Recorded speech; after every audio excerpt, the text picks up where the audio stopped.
Greetings, everybody. Gleekon here again with another episode of Lore of Warcraft. We are continuing to push forward with some of our lore leading up to the real first forays in the Second War.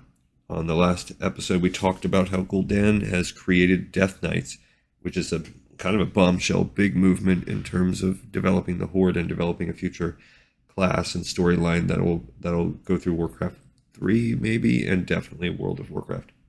Definitely the third expansion. Second expansion, the third phase of the game.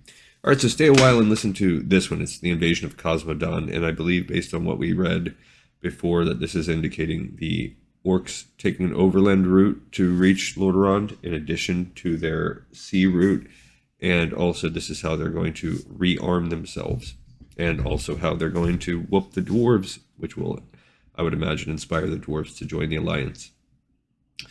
The Bronzebeard dwarves were a proud and resilient people. For over 2,000 years, they had dwelled in Ironforge, a grand city carved into the heart of a mountain. The surrounding region, Modan, was filled with dwarven blacksmithing forges, and the mountains were rich with oil and metal ores. Before moving against Lordaeron, the orcs would conquer the dwarves' homeland and use its resources to bolster their arsenals. I thought it was Dun Morag was the surrounding area, but I guess maybe I'm wrong.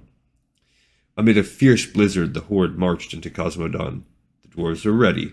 Demolition teams collapsed the mountain tunnels leading into the region, slowing the orcs' approach. Sort of those tunnels that lead you out when you're going to, like, Loch Modan and stuff. Meanwhile, the dwarves called upon their old allies, the gnomes, for aid. The two races pooled their resources and set up defensive positions across Modan. Also makes sense because in Warcraft 2 you have dwarven demolitionists. You would think you could get some dwarven warriors, but that doesn't happen. You also have the Wildhammer dwarves with their griffins, which I think they'll talk about eventually. But you have the gnomes, the gnomish inventors that create submarines for you and helicopters and stuff. Despite these preparations, the dwarves and the gnomes were no match for the orcish army. The Horde swept into Modan with the fury of a winter storm. Hundreds of dwarves and gnomes fell between the orcs' hungry blades. One by one, the Horde conquered the small settlements, outposts, and armories that dotted the icy landscape. Modan's defenders withered before the Horde's onslaught. The gnomes retreated to their capital, Gnomeregan, while the dwarves fled back to their fortress city, Ironforge. Seeing the dwarves as the greater of the two threats, Doomhammer committed his forces to toppling Ironforge. Yet it would not fall as the rest of Modan had. Nearly all of the city's residents took up arms. They knew this might be their last stand, and they were prepared to die with battle axe in hand before surrendering. The Horde smashed against Ironforge like a battering ram, but to no avail. Every dwarf who died in battle brought 10 orcs with them to the grave. The cost in lives grew so great that Doomhammer called off the siege. Ironforge was not his main goal, and he saw no need to throw his soldiers' lives away to conquer the stronghold. Doomhammer had what he needed. Modan and its bountiful resources were his to exploit. To keep the dwarves contained, Doomhammer stationed the Bleeding Hollow clan outside Ironforge's gates.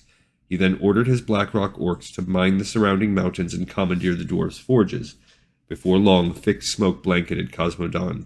Blacksmiths distributed newly wrought armaments and siege weapons throughout the Horde. The time to invade Lordaeron was drawing near. Okay, and it explains why the main bulk of the dwarves can't really join the alliance at this stage in the war. It also, I think, later on in the game, mid to late game, you do come back as the Alliance and liberate Modan. That's part of the war effort, so this would explain why it needs liberating in the first place. The defense of Gnomeregan. The orcs also made attempts to destroy Gnomeregan, but they never succeeded. The gnomes were a brilliant race, and they harnessed their advanced technologies to defend their lands. They rigged explosives throughout the forest and hills that surrounded Gnomeregan. Many orcs fell to these booby traps before they even reached the gnomish capital. Gnomeregan itself was shielded by an impenetrable iron gate. After weeks of bombarding the entrance with siege engines, Doomhammer called off the attack. As he'd done with the dwarves in Ironforge, he commanded the Bleeding Hollow to keep the gnomes contained in their city, but the war chief made no further attempts to conquer Gnomeregan. It would escape the Horde's wrath. Which makes sense. I mean, like, what's the point? Just don't let them help, and they'll be okay. And they can help a little bit. Send some helicopters and engineers out. And they do help.